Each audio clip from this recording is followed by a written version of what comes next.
Крым и Станично-Луганский район пылают в огне, а сразу несколько стран накрыли катастрофические наводнения. Румыния, Марокко, Индия, Пакистан и Китай борются с разрушительной стихией. Обо всем этом прямо сейчас в выпуске «Горизонт событий». Приветствую вас, друзья! В Станично-Луганском районе Луганской Народной Республики бушует крупный лесной пожар, который привел к разрушительным последствиям в дачном поселке Ольховские дачи. Огонь, начавшийся в Малиновском лесничестве 18 августа, стремительно распространился на жилые строения из-за сильного ветра и аномальной жары, создав апокалиптические сцены в окрестностях Луганска. По данным МЧС, пожар охватил площадь в 130 гектаров, а к утру 19 августа общая зона возгорания, включая тлеющие участки, достигла порядка 500 гектаров. Огнем повреждено около 100 строений, преимущественно дачных домов в Ольховских дачах. Местный житель сообщил, что сгорела примерно половина домостроений в поселке. В результате пожара пострадали 11 человек. Для безопасности жителей 60 человек было эвакуировано, их временно разместили в Доме культуры в станице Луганской. Сильный ветер, достигающий скорости более 20 метров в секунду, значительно осложняет тушение пожара и создает угрозу дальнейшего распространения огня. Пламя угрожает не только жилым домам, но и районной больнице, вокруг которой дежурят несколько пожарных машин для предотвращения распространения огня на медицинское учреждение. Для борьбы со стихией задействованы около 220 специалистов, включая сотрудников МЧС, лесной охраны, военных и волонтеров. На помощь Станично-Луганскому округу прибыла группировка из Волгоградской области. В связи с пожаром в Станично-Луганском округе введен режим чрезвычайной ситуации. В целях безопасности на время прерывалось электроснабжение в поселках Камышное и Герасимовка, позже подачу электроэнергии восстановили в большинстве поселков района, за исключением Ольховских дач, где работы по тушению продолжаются. Оперативный штаб, созданный в Станично-Луганском округе, координирует действия по ликвидации пожара.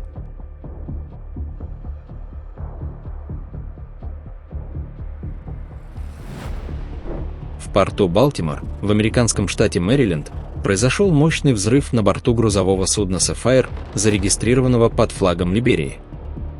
Взрыв произошел около 18 часов 28 минут по местному времени, когда 229-метровый сухогруз, загруженный углем, покидал гавань и направлялся в Порт-Луи на острове Маврикий. По данным береговой охраны США, на борту находились 23 члена экипажа и 2 лоцмана, никто из которых не пострадал. Эксперты предполагают, что причиной взрыва могло стать скопление метана, выделяемого углем, в сочетании с угольной пылью в переднем трюме судна, что привело к возгоранию. Пожарные службы сообщили, что огонь возник под палубой, одна из крышек трюма была сорвана взрывом и упала в воду. Пожар был локализован, но судно продолжало дымить. Для обеспечения безопасности береговая охрана установила зону безопасности радиусом 1829 метров вокруг судна, перекрыв федеральную судоходную магистраль. К утру 19 августа канал был вновь открыт, а Sapphire отбуксирован к якорной стоянке вблизи моста Чесапик-Бей для дальнейшего расследования. Друзья, если вас тоже не оставляют равнодушными катастрофические события, поддержите видео лайком и подпишитесь на канал. Напишите в комментариях, что происходит в вашем регионе. Магаданская область продолжает бороться с последствиями аномальных осадков, которые привели к масштабным паводкам. За последнюю неделю в регионе выпало более 120 мм осадков, что составляет около полуторамесячной нормы для августа. Выход рек из берегов вызвал подтопление, разрушение дорог и мостов, а также перекрытие ключевых транспортных артерий, включая федеральную трассу Р-504 Колыма. Режим чрезвычайной ситуации, введенный властями, остается в силе. По данным Главного управления МЧС России по Магаданской области, паводки затронули несколько районов, включая Магадан, Хасынский и Ольский округа. Реки Магаданка, Ола и Берелех вышли из берегов, подтопив десятки жилых домов, социальные объекты и сельскохозяйственные угодья. Федеральная трасса Р-504 Колыма, связывающая Магадан с Якутском, остается частично перекрытой на 3 участках. Размывы дорожного покрытия и повреждения мостов создали риск изоляции ряда поселков. На 20 августа погибших в результате паводков не зарегистрировано. Несколько человек получили травмы из-за обрушения и падений деревьев. Более 150 жителей эвакуированы из зон риска и размещены во временных укрытиях, организованных в школах и общественных центрах. Режим чрезвычайной ситуации регионального уровня был введен 19 августа. Министерство транспорта региона совместно с межрегиональной дирекцией по дорожному строительству в Дальневосточном регионе России проводит обследование мостов и дорог для оценки ущерба и планирования восстановительных работ. В Уилмингтоне, в американском штате Северная Каролина, произошел мощный взрыв в здании ветеринарной клиники. По данным полиции, авария произошла, когда водитель в состоянии опьянения, направляясь к автосалону, свернул с дороги на Нью-Сентр-драйв и врезался в газовую трубу, питающую здание ветеринарной клиники, находившееся на стадии строительства. Примерно через 20 минут после столкновения произошел взрыв, вызвавший пожар и выброс обломков на сотни метров. Здание, которое должно было открыться в сентябре, получило значительные повреждения. В результате взрыва пострадали 4 пожарных, участвовавших в эвакуации здания и ликвидации утечки газа. Полиция задержала водителя, который скрылся с места аварии. Власти Уилмингтона совместно с береговой охраной и Национальным советом по безопасности на транспорте проводят расследование причин аварии и взрыва.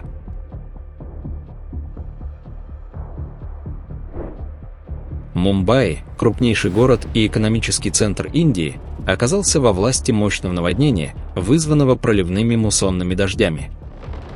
Непрекращающиеся ливни привели к затоплению улиц, нарушению работы транспорта и значительным неудобствам для миллионов жителей.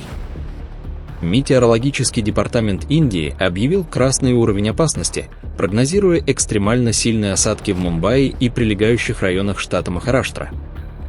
По данным местных властей, за сутки в некоторых районах Мумбаи выпало более 200 мм осадков, что значительно превысило среднесуточную норму для сезона муссонов.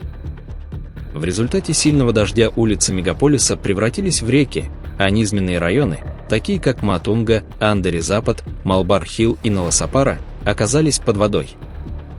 Наиболее серьезное подтопление зафиксировано в районе Хиндмата, где затопленные дороги полностью остановили движение транспорта. Наводнение вызвало хаос в транспортной системе Мумбаи. Железнодорожное сообщение, включая пригородные поезда, которыми ежедневно пользуются миллионы жителей, было частично приостановлено из-за затопления путей. Аэропорт Мумбаи-Чатрапати-Шиваджи работал с перебоями, так как сильный дождь и плохая видимость затрудняли взлет и посадку самолетов. По предварительным данным, в результате стихии пострадали сотни жилых домов, в некоторых районах города возникли перебои с электроснабжением. Точных данных о жертвах и пострадавших нет, однако местные СМИ сообщают о нескольких случаях травм, связанных с падением деревьев и обрушением мелких построек. Власти Мумбаи организовали спасательные операции, в которых участвуют национальные силы реагирования на стихийные бедствия, местная полиция и пожарные службы. Жители низменных районов призвали эвакуироваться в безопасные зоны, для всех пострадавших открыты временные убежища.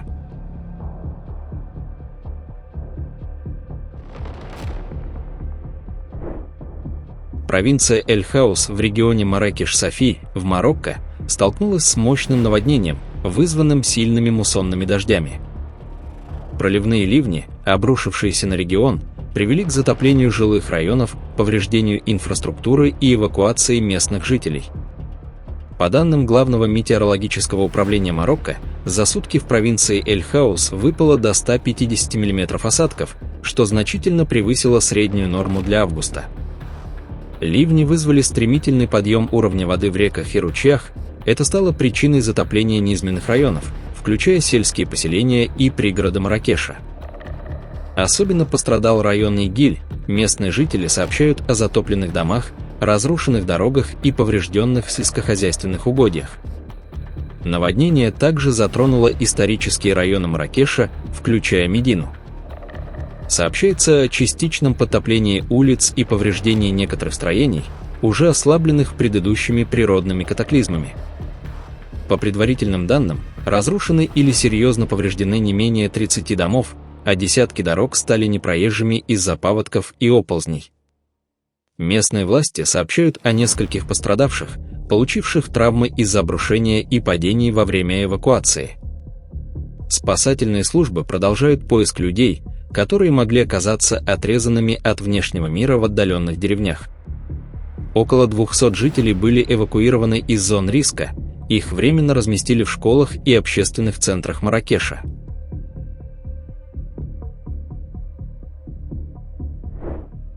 В Симферопольском районе Республики Крым 19 августа вспыхнули два крупных ландшафтных пожара, охвативших сухую растительность в окрестностях сел Трехпрудное, Клиновка и Краснолесье. Жаркая погода и сильный ветер способствовали быстрому распространению огня, создав угрозу для жилых домов и инфраструктуры. Ситуация потребовала оперативного вмешательства пожарных и авиации.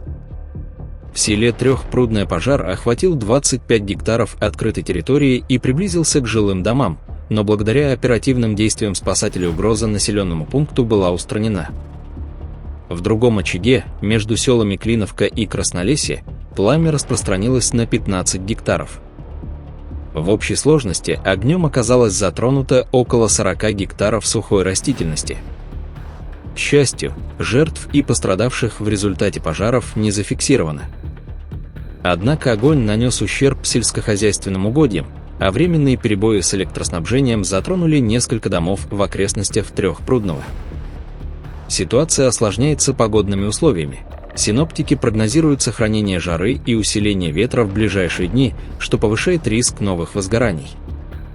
МЧС России подчеркивает, что более 80% ландшафтных пожаров в Крыму вызваны человеческой неосторожностью и призывает жителей соблюдать правила пожарной безопасности.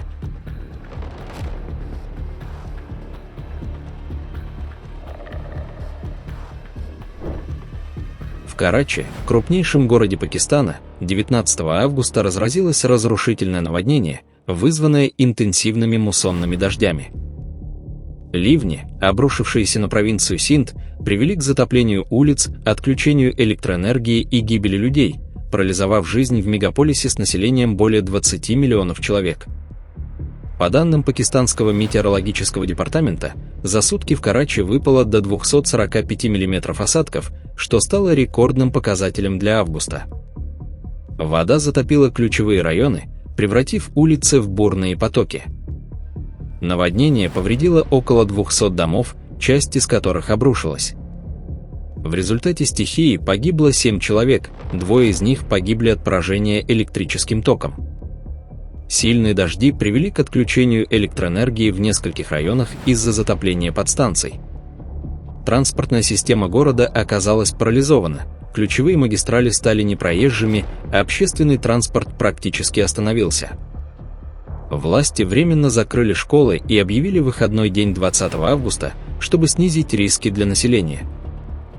Для борьбы со стихией задействовали около 300 спасателей, включая поисковые команды, пакистанскую армию и волонтеров Красного полумесяца Пакистана. Более 500 человек эвакуировали из затопленных районов, разместив их во временных укрытиях в школах и общественных центрах. Метеорологи предупреждают, что дожди в Карачи и соседних районах Синда могут продолжаться до 23 августа, создавая угрозу новых подтоплений. Власти провинции создали оперативный штаб для координации спасательных работ. Мэр Карачи лично контролирует очистку 150 городских дренажных каналов, но перегрузка системы остается серьезной проблемой. –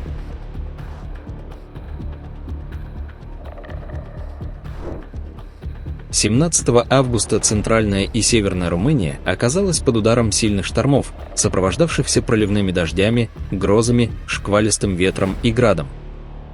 Уровень осадков в отдельных районах достигал 50 мм, что привело к внезапным наводнениям, блокировке дорог, падению деревьев и массовым отключениям электроэнергии. Наиболее тяжелая ситуация сложилась в уездах Бистрица-Нсеут, Клуж, Марамуреш, Нямц, Харгита и Сучава. В Бистрице-на-Сеут сильная буря вызвала внезапное наводнение, которое превратило участок дороги между населенными пунктами Репра и Парва в непроходимое русло с потоками воды, глины, камней и вырванных с корнем деревьев. Движение оказалось заблокировано, доступ к монастырю Репра перекрыт. В Харгите более 2200 домохозяйств остались без электроснабжения. Более всего пострадали населенные пункты Галауца, Билбар, Топлица и Сармаш. В Нямце сильные дожди привели к подтоплению домов, разрушению дорог и эвакуации десятков жителей в Борке, Феркаше и Паэна-Тейлуй. Власти Румынии объявили чрезвычайное положение и организовали масштабные спасательные операции, в которых задействованы национальные силы реагирования на стихийные бедствия, пожарные службы и волонтеры. В уездах Кавасна и Брашов эвакуированы десятки семей из зон риска, их временно разместили в общественных центрах и школах. Спасательные службы работают в круглосуточном режиме, расчищая завалы и восстанавливая доступ к изолированным населенным пунктам.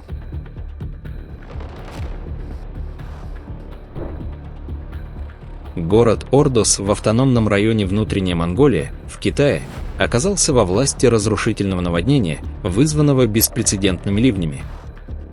За 12 часов выпало 214,7 мм осадков, почти 70% годовой нормы для региона, известного своим засушливым климатом.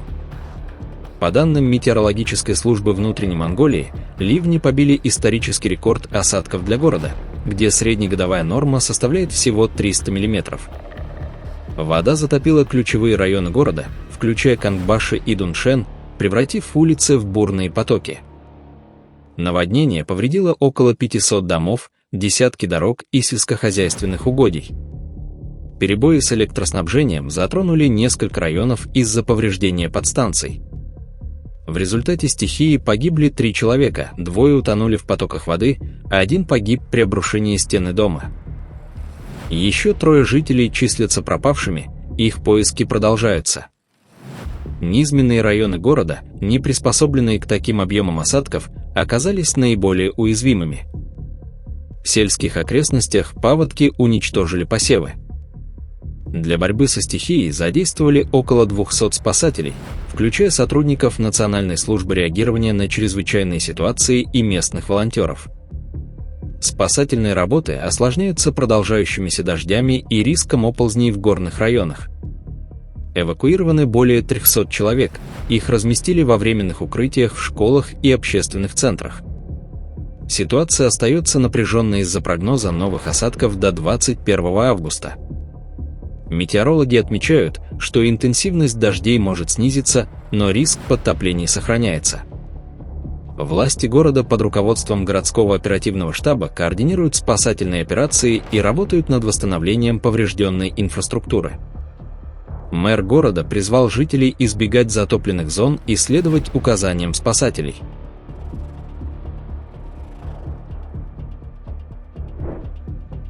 В ночь на 20 августа жители города Кагосима, в Японии, стали свидетелями пролета яркого метеора, который озарил ночное небо. Яркая вспышка была настолько мощной, что очевидцы сравнивали ее с дневным светом. Точные характеристики объекта не установлены, по всей видимости, он сгорел в атмосфере, не достигнув Земли. Метеор наблюдали не только в Кагосиме, но и в соседнем городе Тарумидзу, где жители также сообщили о ярком свете в небе.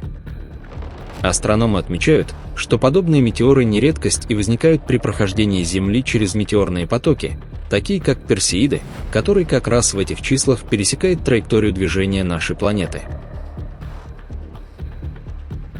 Друзья, на этом наш выпуск завершен. Будем рады видеть вас снова. Подписывайтесь и до встречи завтра в новом выпуске.